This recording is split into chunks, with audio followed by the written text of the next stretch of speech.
انسان کو اپنی زندگی حقیقت کے آئینے میں گزارنے کی کوشش کرنی چاہیے۔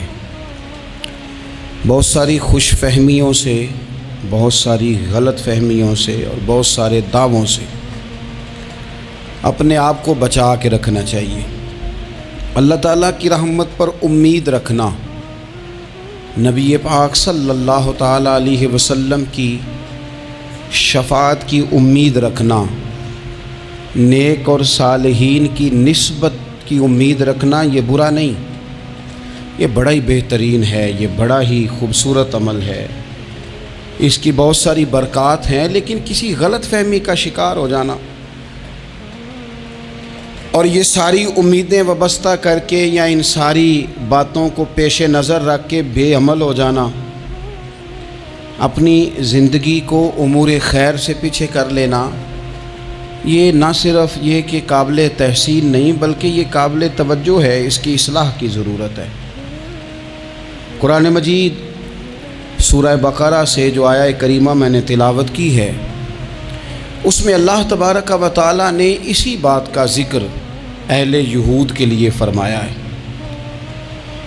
یہودی جگہ جگہ قرآن مجید بتاتا ہے کہ کہیں کہتے تھے کہ ہم اللہ کے بیٹے ہیں، معاذ اللہ، اللہ کے بڑے پیارے ہیں، ہمیں تو تھوڑے دنوں کے لیے عذاب ہوگا، بڑی جلدی ہمیں معاف کر دیا جائے گا۔ وہ بڑی لمبی چوڑی خوش فہمیوں کا اظہار کرتے اور بڑے بڑے دعوے کرتے۔ پھر چلتے چلتے انہوں نے ایک اور دعویٰ کر دیا، کہنے لگے کہ آخرت کا گھر تو صرف ہمارے لیے ہے، جنت میں صرف یہودی جائیں گے اور کوئی نہیں جائے گا۔ اللہ تبارک و تعالیٰ نے ان کے اس دعوے کا ذکر فرمایا ہے۔ یہ دیکھیں دعویٰ کتنا بڑا ہے کہ آخرت کا گھر تو صرف ہمارے لیے، فقط ہمارے لیے۔ مسلمان یہ دعویٰ نہیں کرتے۔ نبی پاک صلی اللہ تعالیٰ علیہ وسلم نے جب اس بات کا اظہار کیا ہے تو اس طرح کیا ہے، فرمایا جنتیوں کی 120 صفیں ہوں گی اور 80 میری امت کی ہوں گی۔ لیکن یہ بھی فرمایا کہ باقی لوگ بھی تو ہوں گے نا، ان کی 40 صفیں ہیں لیکن جنت میں دوسرے پچھلے لوگ بھی موجود ہوں گے۔ یہ دعویٰ نہیں کیا کہ صرف مسلمان جائیں گے، ان سے پہلے جو نبی اور ان کی ایماندار اور نیک امتیں گزری ہیں ان میں سے کوئی جنت میں ہی نہیں جائے گا، یہ نہیں فرمایا۔ لیکن یہ اس طرح کے دعوے بعض لوگ کرتے ہیں اور سنائی دیتے ہیں۔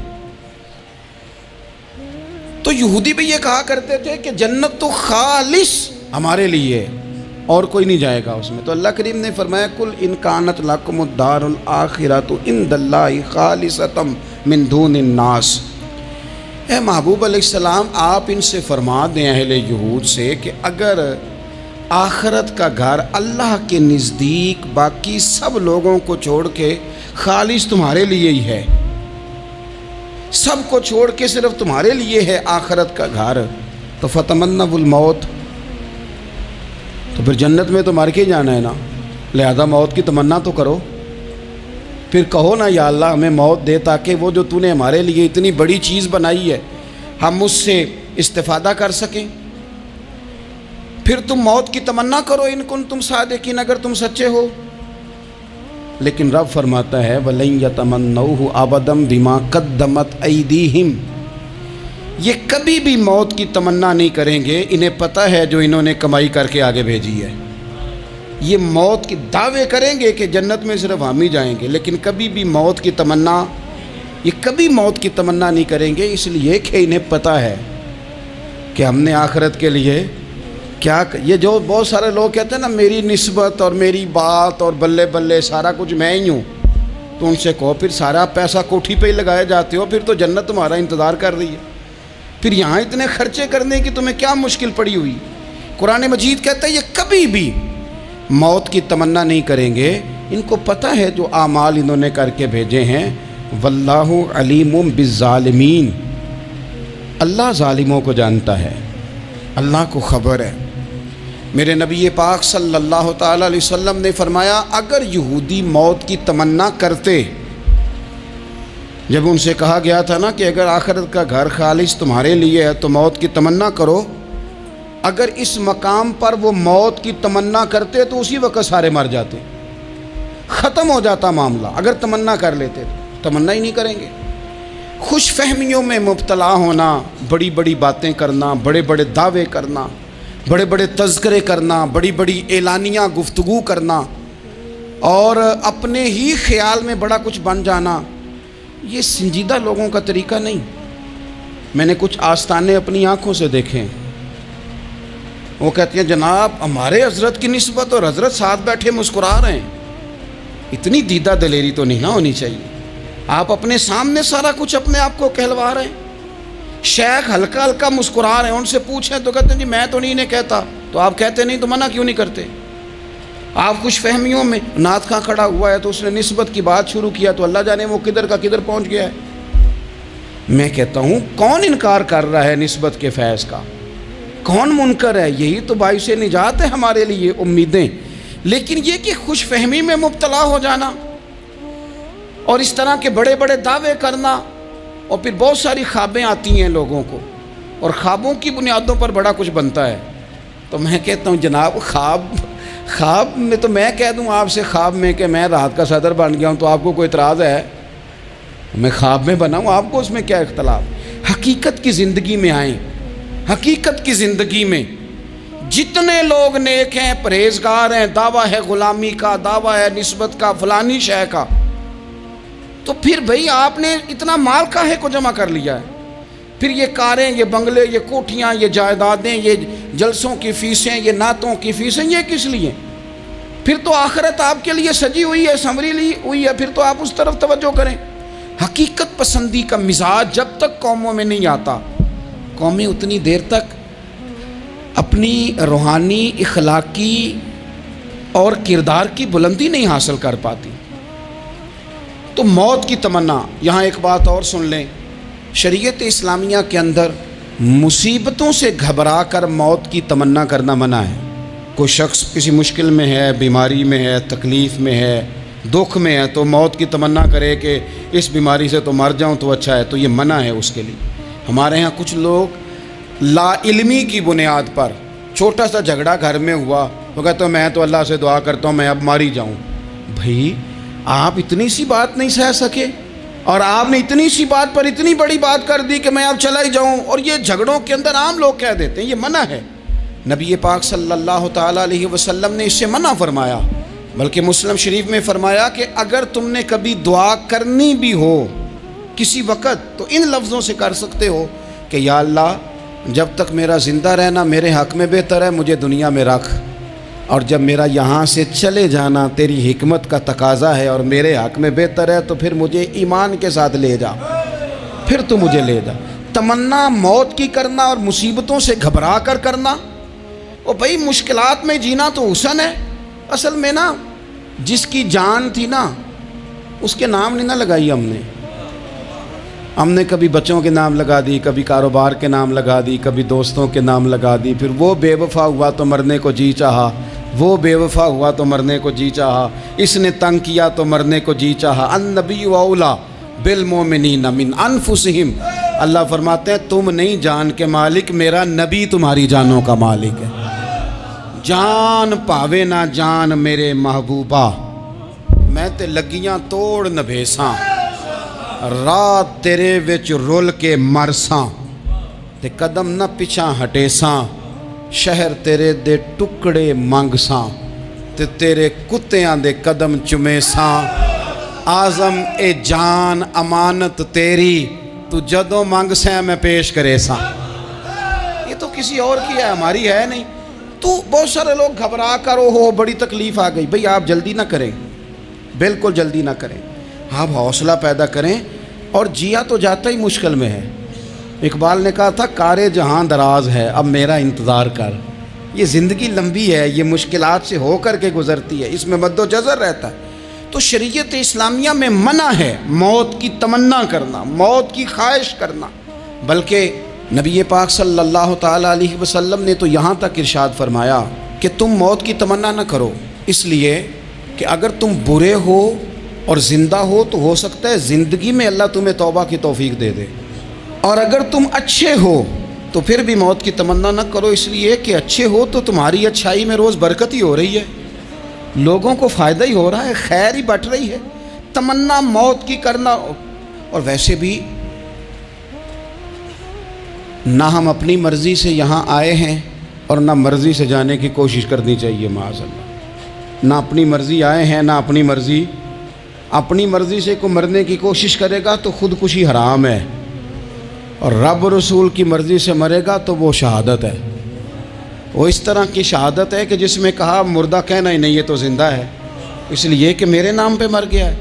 تو موت کی تمنا کرنا یا اس طرح کا رویہ منع ہے۔ البتہ یہ جو یہود کا کام تھا، ان کا جو لہجہ تھا، اللہ فرماتے ہیں یہ تو ہزار سال عمر مانگتی ہیں، تو جانا ہی نہیں چاہتے۔ کچھ لوگ لمبی عمر کے حریص ہوتے ہیں، اس کی وجہ یہ ہوتی ہے کہ آخرت کے لیے کام نہیں کیا، آخرت پر اس طرح کا یقین نہیں، اس طرح کا مزاج نہیں، دنیا داری کا مزاج بن گیا، بہت سارا مال جمع کر لیا، بڑے بنگلے بنائے، اتنی مشکل دنیا داری کٹھی کی، اب چھوڑ کے مر جائیں۔ لوگوں کا مرنے کو دل ہی نہیں کرتا، کوئی ارادہ ہی نہیں ہے، بالکل نہیں دنیا چھوڑنا چاہتے، محنت سے کٹھی کی ہے، اتنے لاؤ لشکر بنائے ہیں، اب کیسے چھوڑ جائیں۔ کچھ لوگ ایسے ہیں جنہوں نے گٹھڑی باندھ کے رکھی ہوئی ہے، ان کو زیادہ ویٹ نہیں کرنا پڑتا، اس لیے کہ انہوں نے کوئی سامان بوکی نہیں کرایا، تو جو ہے ہینڈ کیری ہے، اس لیے لوگ انتظار کرتے رہیں گے اور جناب بلال حبشی جنت میں پہنچ بھی جائیں گے۔ ابھی میزان عمل لگا ہوگا لیکن حضرت ابو ذر غفاری جنت میں ٹہلتے ہوئے نظر آ رہے ہوں گے۔ لوگوں نے جمع نہیں نہ کیا، جتنا مال زیادہ اتنی چیکنگ بھی اس کی زیادہ، جتنے بیگ زیادہ، ایئرپورٹ پہ اتنا انتظار بھی زیادہ۔ ہینڈ کیری والے کو کوئی مسئلہ اسی کسے دے کچھ بھی نہ لگ دے تے نہ کوئی ساڈا دردی، بھئی مال کا ہے کا تو حساب کا ہے کا۔ مولا علی شیر خدا کرم اللہ تعالی وجہہ الکریم سے کسی نے کہا ہم گنجائشیں تلاش کرتے ہیں نا، اور شریعت کی گنجائش اختیار کرنے میں حرج بھی کوئی نہیں ہوتا، شریعت گنجائش دیتی ہے، مال جائز ہو آپ کو تو آپ اس کو استعمال کریں، بڑا مکان بنائیں، بڑی جائیداد خریدیں، بڑی گاڑی میں سفر کریں، مہنگا موبائل خریدیں، اچھے کپڑے پہنیں، کوئی منع نہیں کرتا۔ لیکن جو حضور کا مزاج ہے، جو سرکار نے اپنے لیے پسند کیا، وہ یہ ہے کہ سویرے روٹی کھانی ہے، شام کو فاقہ کرنا ہے۔ تو حضرت مولا علی شیر خدا کرم اللہ تعالی وجہہ الکریم سے کسی نے کہا کہ چلو جائز پیسے اکٹھے کر لیں، جائز تو جمع کرنا منع نہیں۔ تو حضرت علی کی باتیں بڑی حکمتوں والی تھی نا، تو ایک جملے میں انہوں نے کئی جواب دے دیے۔ کہنے لگے میاں مال حرام ہو تو عذاب ہوتا ہے، حلال ہو تو حساب ہوتا ہے، لہٰذا ہم دونوں کام ہی نہیں کرتے، نہ ادھر جاتے ہیں نہ ادھر جاتے ہیں۔ جمع کرنے کی حاجت کیا ہے؟ دنیا اتنی سجا لینا، اتنی سوار لینا، بڑا ٹھنڈا اے سی چلتا ہے ہمارے کمروں میں، کھلی آنکھوں سے لوگ بستر سے اٹھ نہیں پاتے، آنکھیں کھل گئی ہیں، الارم بج گیا ہے، لیکن وہ بہت مزے کی پسند کی روٹی رات کھائی تھی، اپنی مرضی کا کھانا کھایا تھا، پیٹ بھر کے کھایا تھا، مرضی کے مشروبات پیے تھے، ٹھنڈے کمرے میں آرام ہے، کھل گئی ہیں آنکھ، موٹے الارم نے آواز دیا اٹھو، لیکن یہ غفلت ہے نا، دنیا جمع کر لی ہے نا ساری۔ میں آپ کو صحیح بتاتا ہوں، اگر یہ ساری آسانیاں نہ ہوں، دقتیں ہوں، تو کچھ رات کو ہمیں تھوڑا پسینہ بھی آئے تو بار بار آنکھ کھلے، یہ مچھر کبھی نہ سونے دے تو بار بار آنکھ کھلے، یہ تن آرام پسند نہ ہوں تو کچھ اٹھیں، کچھ رات کو گرمیوں کی چھوٹی راتوں میں بھی تہجد پڑھی جا سکے۔ لیکن اقبال کہتے ہیں لہو مجھ کو رلاتی ہے جوانوں کی تن آسانی، یہ تن آسان ہو گئے، مزاج نہیں رہا ہمارا، ہمیں آرام چاہیے، سکون چاہیے۔ آپ یقین کریں کبھی کبھی میں حیران ہوتا ہوں، رونا آتا ہے اپنی اگلی نسل پر، رونا آتا ہے۔ یعنی بچے مدرسے میں پڑھنے والے، چونکہ وہ اے سی والے گھر سے اٹھ کے آتے ہیں، مدرسے میں پڑھنے والے بچے کہتے ہیں جناب وہ کچھ گرمی زیادہ ہے تو میری کچھ طبیعت برداشت نہیں کرتی، تو میری اماں نے کہا تھا 4 چھٹیاں لے لو کہ موسم ٹھیک ہو جائے گا تو پھر سے تعلیم ہو جائے گی۔ تو غور سے چہرے دیکھتے ہیں تو ہم کہتے ہیں یار اگر کل کو ہمیں جہاد پہ جانا پڑا تو ہم لوگ جائیں گے، ہم میدانوں میں نکلیں گے، ہم وہ لوگ ہیں جو سختیاں برداشت کریں گے، یہ والے لوگ ہیں جو میدان میں جائیں گے، جو 1 منٹ کے لیے اتنی دنیا جمع کر لی، مرنے کو جی نہیں چاہ رہا۔ حضرت شاہ فرید الدین عطار رحمۃ اللہ علیہ کہتے ہیں میں بڑا مہنگا کاروبار کرتا تھا، عطر بیچتا تھا، مہنگا کاروبار ہے نا، عرب شریف کے اندر آپ جائیں تو جہاں سونے والی دکان ہوتی ہے اس کے ساتھ خوشبو والی دکان ہوتی ہے، مکہ مکرمہ میں دیکھ لیں، مسجد نبوی میں دیکھ لیں، مہنگا کاروبار ہے، اور اب میرا بزنس تھا، کاروبار تھا۔ تو آپ فرماتے ہیں کہ ایک دن ایک بزرگ آ گئے، انہوں نے ایک شیشی دیکھی، خوشبو سونگی، دوسری، تیسری، چوتھی، اچھے سیل مین آگے بڑھ کے خود کہتے ہیں آپ کو کیا چاہیے. میں نے بھی کہا بابا جی کیا چاہیے مجھے بتائیں, کیا دیکھ رہے ہیں؟ تو بابا جی بڑے دھیمے ٹھنڈے اور حوصلے والے لہجے میں کہنے لگے, پتر دیکھ رہا ہوں تیری جان بڑی مشکل سے نکلے گی. تو میں نے کہا وہ کیوں؟ کہنے لگے اتنی مہنگا تو نے مال جمع کیا ہے, کبھی مرنے لگے گا تو یہ یاد آئے گا, کبھی وہ یاد آئے گا, کبھی سادہ کر لیں اس کو سادہ کر لیں, کبھی اس سوسائٹی والا پلاٹ یاد آئے گا, کبھی ادھر والا یاد آئے گا, کبھی لاہور والا یاد آئے گا. کہاں مرنے کو جی چاہتا ہے. اور پھر ایک اور دھوکہ ہے, میں بچوں کے لیے کر رہا ہوں. بچوں کے نام تو ایک دھیلا بھی نہیں, وہ تو سارا آپ کے اپنے نام ہے. ایسے ہی بہانہ بنایا ہوئے بچوں. کس بچے کے نام؟ بچے نے تو 50 دفعہ کہا ہے کہ وہ ایک دکان بیچ دو, میں نے کام کرنا ہے. تو ابا کہتا مراں گا تو تاں بکے گی. کہاں بچوں کے لیے؟ کون کہتا ہے بچوں کے لیے؟ یہ تو خواہشات ہیں جن پر ہمارا اپنا قبضہ ہے. ہر کنجی تو ہماری جیب میں. کون کہہ رہا ہے؟ وہ تو کبھی جا کے ملے گا ان کو جب موقع آئے گا. تو کہا یہ اتنا مال جمع کیا ہے تم پتر, تیری جان تو مشکل سے نکلے گی. تو کہتے ہیں میں دنیا دار تھا, دنیا دار کو نصیحت کریں تو وہ غصہ کرتا ہے, طنز کرتا ہے. کہتے مجھے غصہ آیا تو میں نے جھٹ سے کہا, لوگ کہتے نہیں تم اپنی قبریں جانا ہے تو میں اپنی, کہتے میں نے جھٹ سے کہا, میں نے کہا بابا میری جان تو مشکل سے نکلے گی تو تیری کیسے نکلے گی؟ تو کہتے ہیں بابا جی کہنے لگے پتر ادھر آنا ذرا. تو میں کاؤنٹر کے اوپر سے ہو کے بابا جی کے پاس آیا. وہ میری دکان کے فرش پہ لیٹے, کعبے کو منہ کیا, کلمہ پڑھا اور ان کی روح پرواز کر گئی. عرش فرشتے بانگاں ملیاں, مکے پہ گیا شور, بلے شاہ اسی نہیں مرنا, اے تے مر گیا ہی کوئی ہور, نالے وارث شاہ وہ کدوں مر دے جنہ کیتیاں نیک کمائیاں نے. کہا یہ دیکھ لو مر گئے, بس اتنی کام تھا, تیاری ہے.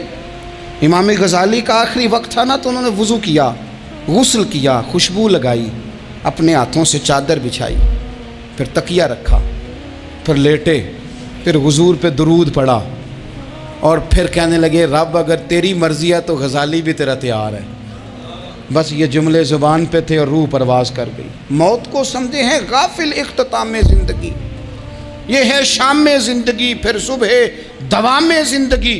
عزیز بھائیو, ہم نے نا بڑی آسائشیں جمع کر لی, بڑا کچھ اپنی عقل کے زور پر ہم نے اکٹھا کر لیا. نہیں ہمارا پروگرام. کسی سے پوچھ لیں صحت کیسی ہے, تو عمر اگر اس کی بڑی اوپر بھی چلی جا رہی ہو, اب تو خیر سالگرہ میں آنے کا رواج ہر جگہ آ گیا ہے. ہم سے بھی لوگ پوچھتے ہیں کہ آپ بتائیں آپ کس تاریخ کو پیدا ہوئے تھے, تو میں کہتا ہوں کوئی کارنامہ سر انجام دے لینے دو, پھر بتا دیں گے. ابھی تو کچھ کر نہیں سکے, کچھ بتائیں گے تو کوئی دن بھی منا لیں گے. ابھی تو لگتا ہے کہ بڑا وقت ضائع ہو گیا ہم سے. تو عزیز بھائی, کوئی نہیں کہتا کہ اب ٹائم آ گیا ہے, شوگر ہو گئی ہے, بلڈ پریشر ہو گیا ہے, طبیعت خراب رہتی ہے, فلانا مسئلہ ہو گیا ہے. تو تمنا موت اور موت کا ڈر اور نہ مرنے کا ارادہ اور دنیا سے دل کو لگا کے رکھنا اور ہر وقت جینے کی خواہش پیدا کرنا اور ہر وقت حالمی مزید کی دوڑ میں رہنا, وہ لوگ اس لیے تیار رہتے تھے, دعائیں مانگتے تھے شہادت کی, کہ انہوں نے نا دنیا بنائی نہیں تھی. حضرت عمر نے تو دوسرا کرتا نہیں پہنا ساری زندگی. وہ جو مکان آ رہا تھا وہی چل رہا تھا, وہ تو تھوڑے پہ قرضہ تھا ان پہ, لیکن ہر نماز کے بعد صحیح بخاری میں موجود ہے وہ دعا مانگتے تھے, اللہم ارزقنی شہادتا فی سبیلک, یا اللہ ایسا نہ ہو میں تب بھی موت چلا جاؤں, مجھے اپنے رستے میں شہادت کی موت دینا. ہر نماز کے بعد دعا مانگی جا رہی, لیکن شہادت والی موت کی نہیں, شہادت والی موت. اللہم ارزقنی شہادتا فی سبیلک. اور مالک مدینہ چھوڑنے کو دل نہیں کرتا, یا اللہ شہادت کی موت دینا, اور دینا بھی اپنے نبی کے شہر کے اندر, یہیں رہوں, یہیں میرا مدفن بنے.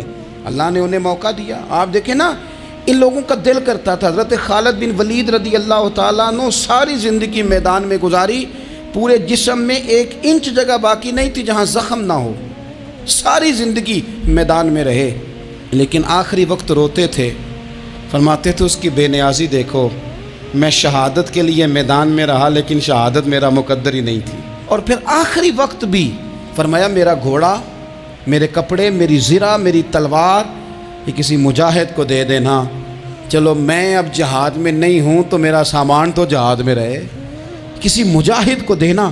ان لوگوں نے جتنی محنت کی نا مرنے کے بعد کے لیے کی، مرنے کے بعد کے لیے، زندگی کا جو دوسرا پل ہے اس کے لیے کوشش کی، وہاں انہوں نے صدقات جمع کرائے، خیرات جمع کرائے، عبادات جمع کرائیں، حسن اخلاق جمع کرایا، اچھا سلوک جمع کرایا، انہوں نے آخرت کے بینک میں ڈھیروں مال جمع کرایا، وہاں ان کے مکان بک ہوئے، جنت میں ان کے نام کی بڑی بڑی جگہیں اللہ تبارک و تعالیٰ کے فضل سے طے کی گئیں، تو پھر انہیں وہاں جانے میں کوئی دشواری بھی نہیں تھی، انہیں کوئی مشکل نہیں تھی، وہ تیار تھے، لیکن چونکہ ساری محنت ہی دنیا کے لیے ہے، وہ جو خاص ایک آخرت پر مسلمان کا ایمان اور یقین اور تیقن تھا اس طرف ہمارا مزاج نہیں۔ آپ دیکھیے حضرت ملک الموت اسرائیل علیہ السلام نا حضرت ابراہیم علیہ السلام کی روح قبض کرنے کے لیے حاضر ہوئے، تو کہا جناب چلیے آپ کی روح لینے آیا ہوں، تو حضرت ابراہیم علیہ السلام فرمانے لگے اسرائیل، یہ قاضی ثناء اللہ صاحب پانی پتی رحمۃ اللہ علیہ نے اس کو تفسیر مظہری میں لکھا ہے، حضرت ابراہیم خلیل اللہ علیہ السلام فرمانے لگے اسرائیل کیا کوئی خلیل بھی اپنے خلیل کی روح قبض کرتا ہے؟ واتخذ اللہ ابراہیم خلیلا، اللہ نے تو مجھے دوست بنایا، دوست ہو کے دوست کی روح قبض کرنے جا رہا ہے۔ حضرت اسرائیل نے ارادہ چھوڑا اور حضرت ابراہیم کا وہ جملہ لے کے رب کی بارگاہ میں حاضر ہوئے، عرض کی مالک جناب ابراہیم علیہ السلام نے فرمایا ہے کہ اللہ کی بارگاہ میں عرض کرو کہ مالک کیا کوئی خلیل بھی اپنے خلیل کی روح قبض کرتا ہے؟ تو رب کریم نے فرمایا اب میرا بھی پیغام جا کے جناب ابراہیم کو دے دو، ان سے جا کے کہو رب فرماتا ہے کیا کوئی خلیل بھی اپنے خلیل کی ملاقات کو ناپسند کرتا ہے؟ آپ کو تو ملنے کو بلا رہے ہیں، موت تو ایک پل ہے، یہاں سے گزریں گے تو جا کے محبوب سے ملیں گے، تو کیا کوئی خلیل بھی ناپسند کرتا ہے کہ وہ اپنے خلیل سے ملاقات نہ کرے؟ حضرت سیدنا اسرائیل علیہ السلام پیغام لے کے آئے اور کہا ہے اللہ کے خلیل رب فرماتا ہے کیا خلیل بھی خلیل کی ملاقات کو تو حضرت ابراہیم تو کھول کے روئے، کہنے لگے اب دیر نہ کر، اب ذرا جلدی کر، اب ذرا جلدی لے جا۔ اور میرے نبی پاک صلی اللہ علیہ وسلم نے فرمایا، سیاستہ میں حدیث ہے، فرمایا تم میں سے جو رب سے ملنے کو پسند کرتا ہے نا، جو اللہ سے ملنے کا شوق رکھتا ہے نا، اللہ بھی اس کی ملاقات کو پسند فرماتا ہے۔ تم میں سے جو رب سے ملنے کا شوق رکھتا ہے، اقبال کیا کہتے ہیں؟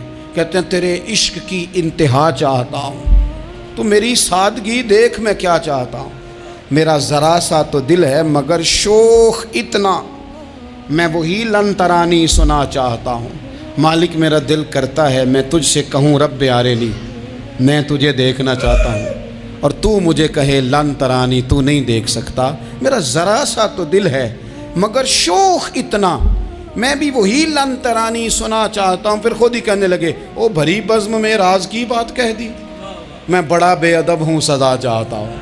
یہ تو سب کو بتانے والی بات ہی نہیں تھی جو میں نے بتا دی، بھری بزم میں راز کی بات کہہ، بڑا بے ادب ہوں سزا چاہتا ہوں۔ نبی کریم علیہ السلام نے فرمایا تم میں سے جو رب کی ملاقات کا شوق رکھتا ہے نا، اللہ بھی اس کی ملاقات کو پسند فرماتا ہے۔ اور فرمایا تم میں سے جس کا رب سے ملنے کا شوق نہیں نا، اللہ بھی اس کی ملاقات کو پسند نہیں فرماتا۔ یہ سیاستہ میں حدیث ہے، ایک دفعہ غور کر نہ لیں، فلاں سے ملنے کو بھی جی چاہتا ہے، فلاں علاقہ دیکھنے کو بھی جی چاہتا ہے، فلاں کی ملاقات کو بھی جی چاہتا ہے، کبھی اس کو ملنے کو بھی جی چاہتا ہے جس نے بنایا ہے سارا کچھ، کبھی اس کی صحابہ تو تڑپ کے حضور کی بارگاہ میں آئے تھے نا، وَإِذَا سَأَلَكَ عِبَادِي عَنِّي فَإِنِّي قَرِيبٌ، تڑپ کے کہا تھا یا رسول اللہ صلی اللہ علیہ وسلم سالوں بیت گئے، سجدے کرتے، عبادت کرتے، روزہ رکھتے، حج کرتے، زکوٰۃ دیتے، اب دل کرتا ہے کبھی وہ ملے، کبھی اسے دیکھیں، کبھی اے حقیقت منتظر نظر آ نہ لباس مجاز میں، لاکھوں سجدے تڑپ رہے ہیں میری جبین نیاز میں، دل کرتا ہے ملنے کو۔ تو جب صحابہ نے آ کے حضور کی بارگاہ میں یہ عرض کی نا یا رسول اللہ رب سے ملنے کو جی چاہتا ہے، تو اللہ نے فرمایا وَإِذَا سَأَلَكَ عِبَادِي عَنِّي فَإِنِّي قَرِيبٌ، اے محبوب جب میرے بندے آپ کے پاس آ کے میرے بارے میں سوال کریں تو ان سے فرما دو میں تو ان کے قریب ہی ہوں، جب بھی دعا مانگیں گے میں ان کی دعاؤں کو قبول فرماؤں گا، میں قریب ہوں ان کے۔ اپنے دل کے اندر شوق ہو، اللہ رسول کی طرف بڑھنے کا شوق ہو، مسلمان موت سے نہیں ڈرتا، لیکن صحیح بخاری اور صحیح مسلم میں حدیث ہے، نبی پاک علیہ الصلوۃ والسلام نے فرمایا آج ایک مسلمان 1000 کافر کو آگے لگا لیتا ہے اور کافر بھاگ جاتا ہے، ایک وقت آئے گا ایک کافر ہوگا اور 1000 مسلمان کو بھگا ڈالے گا۔ یا رسول اللہ کیوں؟ ہمارے پاس اسلحہ نہیں ہوگا، ہمیں لڑنے کا سلیقہ نہیں آئے گا؟ تو نبی پاک علیہ السلام نے فرمایا یہ مسئلہ نہیں، تمہیں وہن ہو جائے گا، وہن۔ یا رسول اللہ یہ وہن کیا ہوتا ہے؟ تو حضور نے فرمایا تمہیں نا زندگی سے پیار ہو جائے گا، تمہیں مرنا برا لگے گا، کراہت آئے گی مرنے سے، تم مرنا نہیں چاہو گے۔ تو جب کسی کو زندگی سے پیار ہو جائے تو پھر وہ بھاگتا ہے، پھر وہ ہر بندے کی ہر بات مانتا ہے چونکہ وہ جینا چاہتا ہے۔ اور کچھ لوگ ایسے ہوتے ہیں، وہ جب بدر میں مسلمان پہنچے نا تو جاسوس بھیجا ابو جہل نے، کہا جاؤ پتہ کر کے اور لوگ کتنے ہیں اور ان میں جوان کتنے ہیں، بوڑھے کتنے ہیں اور اسلحہ کتنا ہے۔ جاسوسی اس دور میں بڑی آسان تھی، کوئی مخصوص وردی تو فوجیوں کی ہوتی نہیں تھی۔ تو وہ شخص آ گیا، مسلمانوں کو دیکھ کر واپس گیا، تو جا کے اس نے بدر کے دن ابو جہل سے کہا کہ وہ 313 ہیں اور ان میں بچے بھی ہیں، بوڑھے بھی ہیں اور اسلحہ بھی زیادہ نہیں، اور گھوڑے اور اونٹ اور سواریاں بھی تھوڑی ہیں۔ تو ابو جہل بڑا ہنسا اور معاذ اللہ کہنے لگا کیا ان نے ہم سے لڑنا ہے؟ تھوڑے سے تو لوگ آئیں، اس طرح کرو صبح نا انہیں پشتوں پہ باندھ کے نا گھوڑوں کی تو مکے لے چلتے ہیں، وہاں جا کے دیکھیں گے ان کے ساتھ کیا کرنا ہے۔ تو وہ جاسوس کہنے لگا پوری بات تو سن لے۔ اس نے کہا پوری بات کیا ہے؟ کہنے لگا آئے 313 ہیں پر گھر واپس جانے کا کسی کا بھی ارادہ نہیں، وہ کشتیاں جلا کے آئے ہیں، میں رات وہاں گزار کے آیا ہوں، میں نے بوڑھوں کو بھی شہادت مانگتے دیکھا ہے، میں نے بچوں کو بھی شہادت مانگتے دیکھا ہے، میں نے ایک ایک کے سینے میں مر مٹنے کا جذبہ دیکھا ہے، وہ جینے کی امنگ لے کے نہیں آئے، ہتھیلی پہ رکھ کے آئے ہیں جان، اور ایک ایک شخص شہید ہو کے جانا چاہتا ہے، اور وہ ایک دوسرے کے پیچھے چھپیں گے نہیں۔ یہ جو موت ہے نا، موت یہ تو ایک پل ہے، اس سے گزریں گے، اللہ رسول کے حضور جائیں گے، جنت کی نعمتیں، خدا کی تیار کی ہوئی رحمتیں، مسلمان کا آگے بڑھ کے استقبال کریں گے۔ حضرت عمار بن یاسر رضی اللہ تعالیٰ عنہ کو زخم لگ رہا ہے میدان جہاد میں، اور تیز زخم لگ رہا ہے، سخت تکلیف میں۔ تو ایک شخص نے آ کے پوچھا کیا حال ہے؟ تو آپ فرمانے لگے حال کیا ہونا ہے، تھوڑا سا ٹائم رہ گیا ہے۔ تو بندہ پریشان ہو گیا، اس نے کہا کس بات میں؟ فرمانے لگے تھوڑا سا ٹائم رہ گیا، بس میں نبی پاک سے ملنے والا ہوں اور حضور کے صحابہ سے ملنے والا ہوں۔ حضرت عمار بن یاسر رضی اللہ تعالیٰ عنہ کہنے لگے تھوڑا سا ٹائم رہ گیا، تھوڑا سا مرنا مرنا ہر کوئی آکھے تے میں بھی آکھاں مرنا، تے جس مرنے تھی خوشبو نہ آوے او مرنا کی مرنا، تے جس مرنے وچ سونا راضی اس مرنے تو کی ڈرنا۔ ایک گل رکھنا یاد کہ میرا جس دن ہووے مرنا، سب کچھ کرنا، سب کچھ کر کے میرا منہ روزے ول کرنا، شاید میرا آقا آوے میں دیدار حضور دا کرنا۔ فرمایا کہ وہ تو بالکل قریب آ گیا ٹائم۔ تو اپنی زندگی کے اندر انسان کچھ اپنی آخرت کے لیے کرے، کچھ زاد راہ جمع کرے، کچھ وہ تیاری کرے۔